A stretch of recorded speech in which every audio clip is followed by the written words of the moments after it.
Hi, welcome to another edition of This Issue. My guest this time is Regis Tremblay, a filmmaker from Brunswick. Glad to have you here, Regis. Good to be with you again, Bruce. I'd like to thank our crew, Dan Ellis on the camera, and Eric Herder and Dave Chipman in the booth running the show. Thanks for coming on the show. And you and I recently went to Russia, the forbidden nation. You've been there 3 times. 3 times. Making some films about it. My trip was my first. I went in October. But let's talk about what we saw there. Tell us what you learned on your trips to Russia, and why is the U.S. demonizing Russia so much? It reminds me of what we did to Iraq, weapons of mass destruction in 2003, shock and awe, and then, sorry, there were no weapons of mass destruction. It seems a bit familiar. Well, but there are weapons of mass destruction in Russia, by the way. But you asked what I learned and why I went there. I went there because I was finishing my film, 30 Seconds to Midnight, the final wake-up call, and because part of the film was based on the imminent, real possibility of a nuclear war with Russia because of American aggression. So I had to go there to see for myself just how evil this nation was and the evil these Russian people were.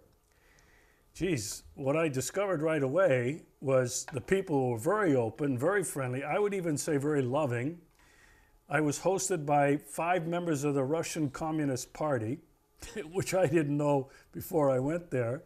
They were wonderful. They fed me, they took me around, they made sure I saw the important places and, briefed me on the history. Now, is Russia still communist? No, Russia is not communist. The thing I think that one of the things that made the biggest impression on me is Russia is capitalist.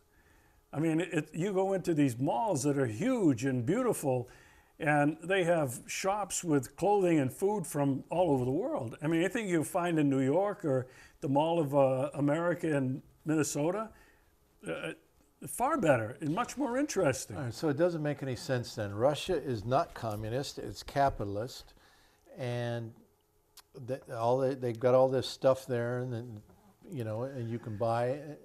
Why then is the United States so against Russia today? Well, first of all, Russia is not a capitalist country like America. That's not a free market, and that's a very controlled economic system that they have there, very much controlled by the state. It isn't just free market. So anyway, you asked why do I think that Russia is so demonized? I think it goes back to George Herbert Walker Bush that this country just buried here last week. He used to be the director of the CIA, 1976, appointed by Gerald Ford. And he became enamored with the CIA. And he wasn't just a white shirt top-level manager. He really got interested in all the intrigue and the operations, not only the analysis, but the operations, and he realized the reach of the CIA. Well, he became vice president 5 years later under Ronald Reagan. He was vice president from 1981 to 1989. And during that time, that administration was conducting CIA operations in El Salvador, Honduras, Nicaragua, South America, in Africa, in Angola, Libya. They were all over the map. And Reagan claimed, well, he didn't know anything about this stuff. Well, it was George Herbert Walker Bush and his CIA cronies who were running these operations, okay? So anyway, Bush becomes president in 1989 until 1993. And during that time, he recruited a bunch of KGB agents, whom he called his KGB kids, who orchestrated the coup d'etat that overthrew President Gorbachev and instilled Yeltsin in the presidency. What happened next was Jeffrey Sachs, Larry Summers, the Harvard University boys, George Soros, under the direction of George Herbert Walker Bush and his CIA cronies, began the privatization of Russia, meaning selling off to private people, these KGB agents, who became Russia's oligarchs. And for 10 years, Russia, the whole economy, the whole culture became devastated. There was poverty everywhere. People were not getting paid. They weren't getting their pensions paid. Finally, in 1999, Yeltsin had taken the country to the brink of collapse. Let me just interrupt there. They went from a poverty level of 2 million people to 72 million living in poverty during that Yeltsin time. Yeah, and the total population was only 140 million by that after they lost all those millions in World War II. So what happened was these oligarchs were making billions of dollars, and their American counterparts were getting wealthy off of this as well. Yeltsin is forced to resign, and he had appointed previously Vladimir Putin as the prime minister, okay? And Putin was charged in stabilizing the situation in Russia because he was known to be a good organizer from his work in St. Petersburg when he was the vice mayor. And Yeltsin stepped down on New Year's Eve and handed over the presidency temporary to Putin, with the stipulation that in March of 2000 there would be a national election and Putin was reelected. In the 18 years since that time, Putin shut down the CIA-controlled operation in Russia, did not allow this complete privatization, rape and pillage of all of Russia's assets. He shut it down.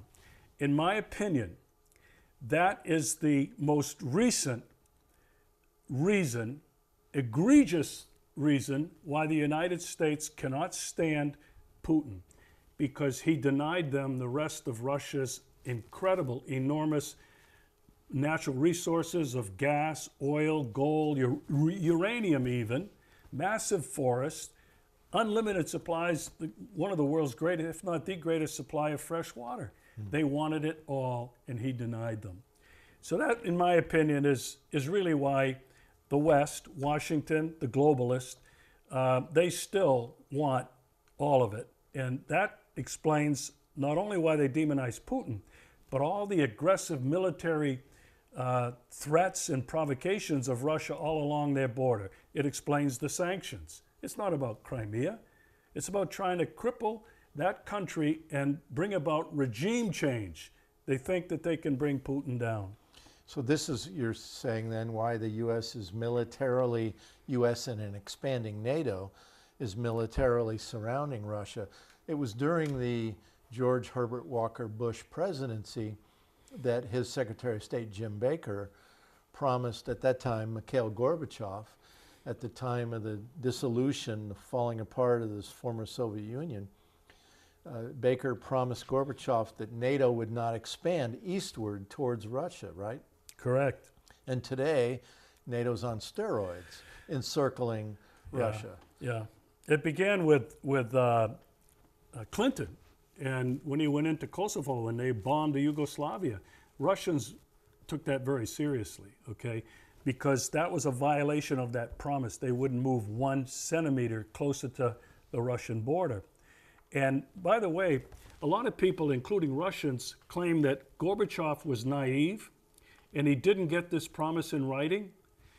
Just recently, in the last several months, volumes of notes, diary notes from the people that were involved have documented and proven beyond a shadow of a doubt that it's all in writing. That This promise. This promise not to come closer. And Putin has called the West on this several times about where are those assurances? You're on our border right now. Is this military encirclement of the United States and NATO and this demonization of Russia, does it also have anything to do with the fact that because of climate change, the Arctic ice is melting and Russia has the largest land border with the Arctic Ocean, with the Arctic Sea? And so now they're going to be able to go in and drill for oil and natural gas in the Arctic, something they really couldn't do before.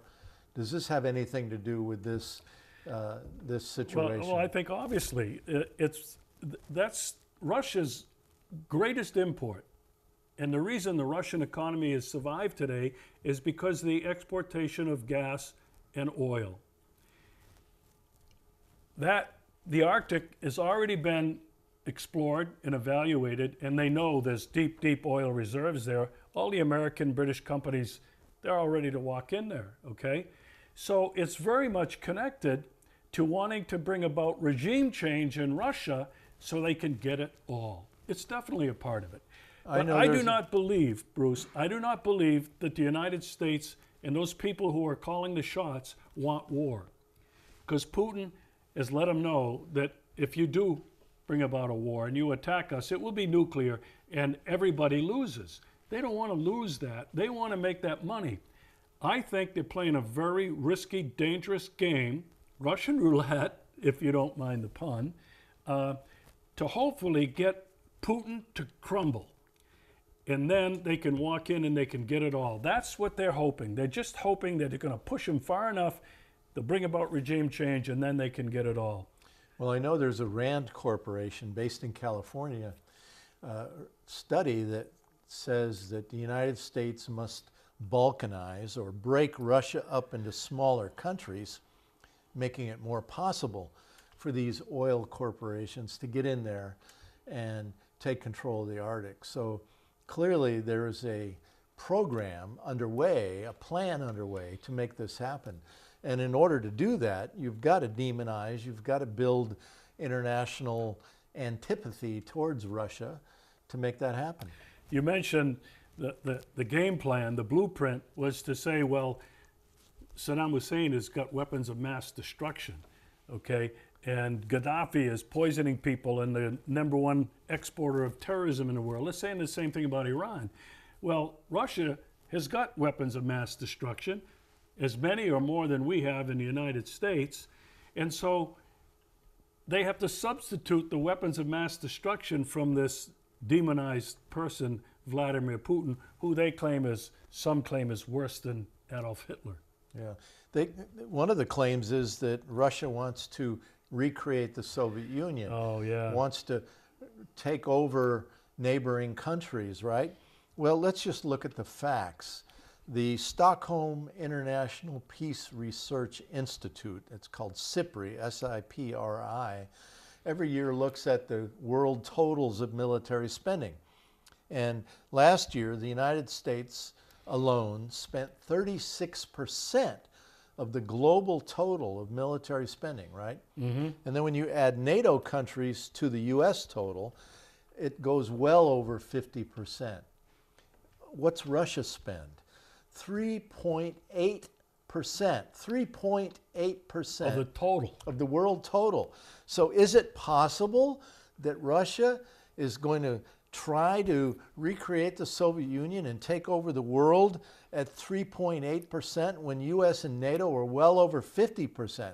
I think the numbers tell the real story. Well, Plus, Russia, Putin, has cut their military budget the last 2 years. Isn't that right? That's correct. But here's the thing about the accusation, and it's false, that Russia wants to expand its territory.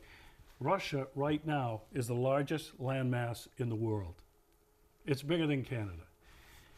Russia is having a hard enough time just rebuilding itself from not only World War II, but of the privatization, I call it the rape and pillage of the Russian economy and assets.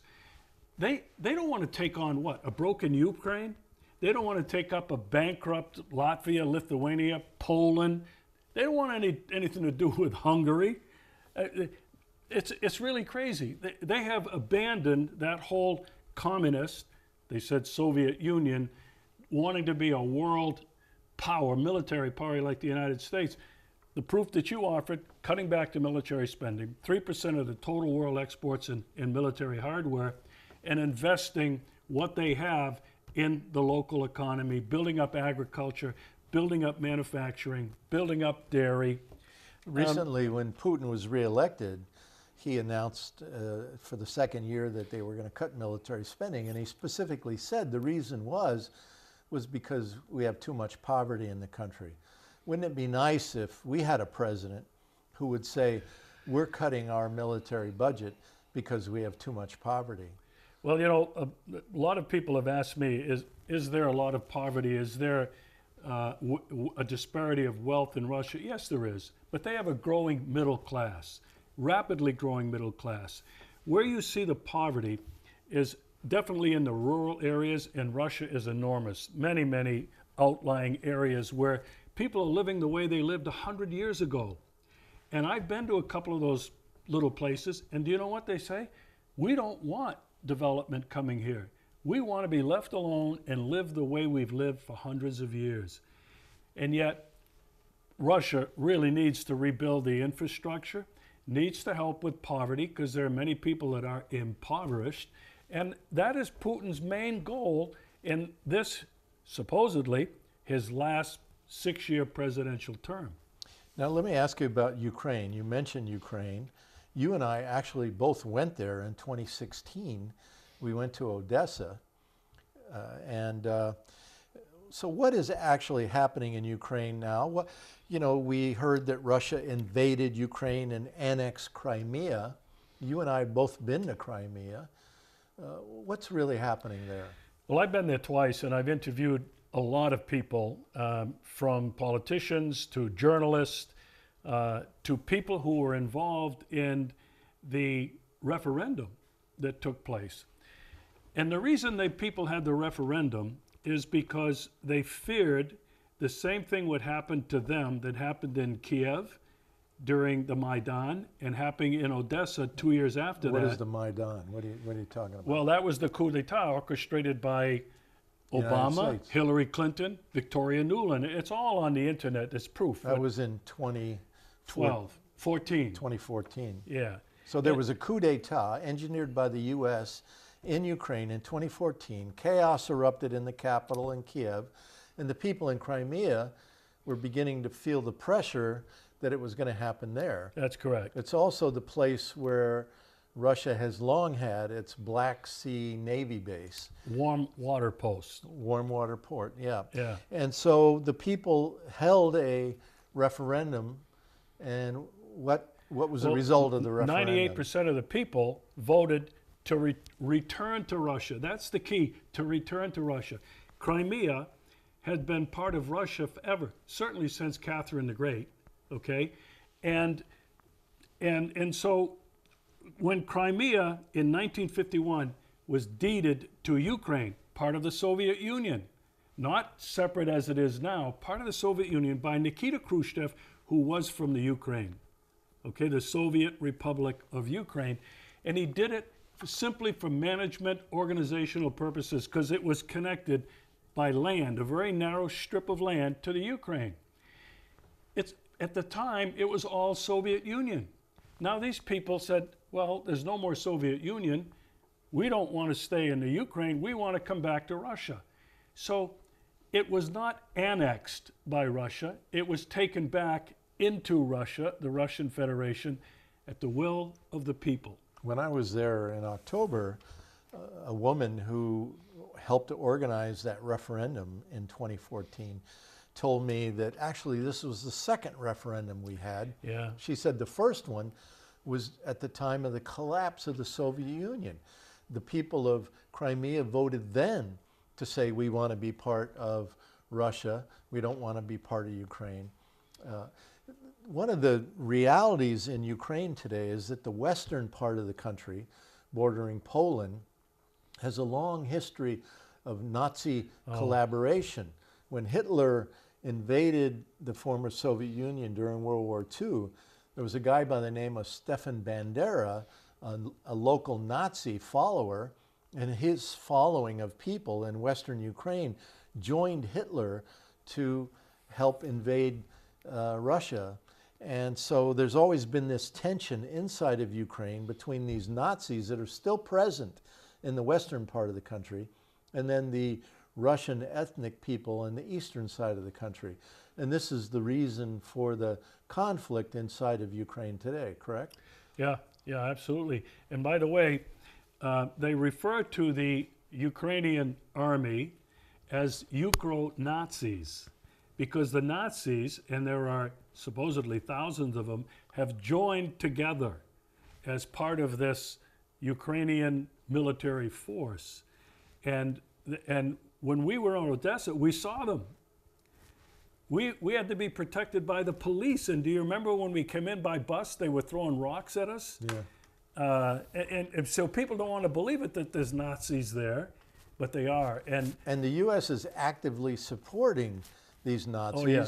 funding, directing, training. In fact, there's a base in western Ukraine, and U.S. Special Forces troops from Fort Carson, Colorado, are brought there to this western Ukraine base to train these Nazis who've been brought into the National Guard of Ukraine. That's correct. That's correct. Yeah. And there's video, and I have it, and I used it in a film recently, where Jeffrey Pyatt, who was the U.S. ambassador to the Ukraine at the time of the coup, and after, he's taken a train ride to this base, and he's showing American Special Forces, Green Berets. You can see that they're Green Berets. They got the green insignia, they're there, they got the logo with their faces blotted out, training these Ukrainian military people. It didn't say Nazi. There was no obvious indication they were Nazis, but they were training them in marksmanship, field medicine, demolition, building, the whole bit that they're going to need to be able to be a modern, efficient fighting force. Yeah. So this today, you have the president of Ukraine, Poroshenko, who's very much like Yeltsin, an alcoholic and despised by his people. His popularity rating is like 6 or 7% right now, and he's up for re-election. Exactly.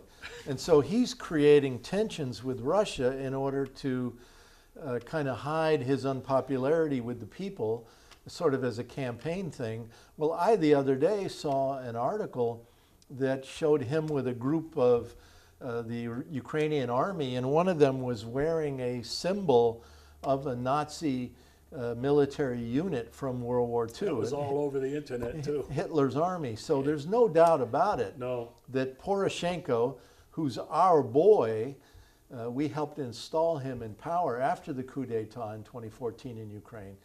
So this is the reason for these tensions. And so would you say that Ukraine's being used by the United States to create problems for Russia as part of this idea of doing regime change in Russia? You know, there's been a lot of animosity between that western part of Ukraine and Russia for hundreds of years. It goes way back in their history. And so the United States knew that. And that's what they were using to create chaos on Russia's border. The thing about Ukraine, it is a failed state. People don't have jobs. They're so deep in debt, and the IMF, International Monetary Fund, is already in there. George Soros is in there. They're raping and pillaging that country. They're paying more for gas to come from the West than from Russia with the pipelines that would come right in there. Exactly. They're not only gas, but the United States is now getting Ukraine to buy fracked gas from the U.S., shipping it all the way across the ocean, probably 2 or 3 times the cost of Russian gas. And the same with coal. They're now getting the Ukrainian government to buy coal from the United States, shipping it across the country, and people can't afford to pay these inflated fuel prices. So there's all kinds of problems. At the same time, I've read recently that a group of Ukrainian mothers stopped a bus of military conscripts, their sons, from being taken away by the government to go and fight Russia on the border with Russia. They don't want a war with Russia. I've been reading some reports that many of the Ukrainian army are defecting. They refuse to go, they refuse to fight. Yeah. So it's no doubt, if you really follow the situation, it's a U.S. project that has fallen apart. And instead of acknowledging that and walking away from this disastrous situation that the U.S. has created in Ukraine, the U.S. is doubling down on it and making it worse. Yeah. Well, I just think it all goes back to what they're really trying to accomplish is regime change. Yeah. They don't want war. They don't want outright war. If there was even a conventional ground war, U.S. NATO troops that are there now in Eastern Europe and even Western Europe, it would be a matter of a few days before the Russian military might would destroy all of it. They would not stand a chance to win this battle. So what do you think is going to happen with all of this? I'm not hopeful. I think it's a very dangerous game that the United States is playing. And while they're playing this game, not only there, but against China, ready to go against Iran and Venezuela, nobody is paying attention to the second of two existential threats to life on the planet. That's nuclear war and climate change. Nothing is being done to mitigate the disastrous, catastrophic effects of climate change, which now scientists across the world, and now in Poland are having that big climate thing, are saying we've gone beyond the point of no return. It is now extremely dangerous, the trajectory we're on. And so here we are. We're closer to nuclear war than we've ever been during the Cold War and during the Cuban Missile Crisis. And over here we have climate change. These two things are the only two things that people should be focused on today, not only in this country, but around the world. We should be calling for the conversion of the military-industrial complex. The U.S. military has the largest carbon boot print on the planet. The U.S. is the largest consumer of fossil fuels. U.S. military is the largest consumer of fossil fuels on the planet. If we were building rail and solar and wind turbines, offshore wind turbines and tidal power systems at military facilities in this country, we'd help alleviate a little bit anyway this reality of climate change. Well, we could certainly do a whole lot to mitigate it, to slow it down and reverse it, but the other part of this thing is that's driving the military is this Western capitalism. Capitalism is really the root cause, the bottom denominator of all of this. Capitalism is what's driving the military-industrial complex, it's driving that military budget. It's money, it's profits, and it's manufacturing. All of this is contributing directly to the climate crisis that we're facing today. Underlying it all is our system of capitalism: manufacture, buy, sell. Greed, and this idea of exceptionalism, that America is the best country on the planet, that we should lead the world, we should control the world, we should control the global economy. That's a dangerous notion. We've got less than a minute left. Your closing words. Well, I think if we could bust the myth of American exceptionalism and accept the truth of our past and the truth about our current activity around the world, maybe we'd have a chance to reverse this trend and save ourselves and the rest of life on the planet. Do you think the politicians presently in Washington are going to do it? No, I have no faith in the governments, any of the Western governments in the world, including Canada and Australia. So it's all of going to Europe, take Japan. the people like we see in France on the street The today. Yellow Vest, Uprising, Occupy. We need to have Occupy rekindled here. Yeah. All right. That's the only thing that'll do it. Thank you, Regis, for coming on the show. Always happy to be Appreciate here, it. Bruce.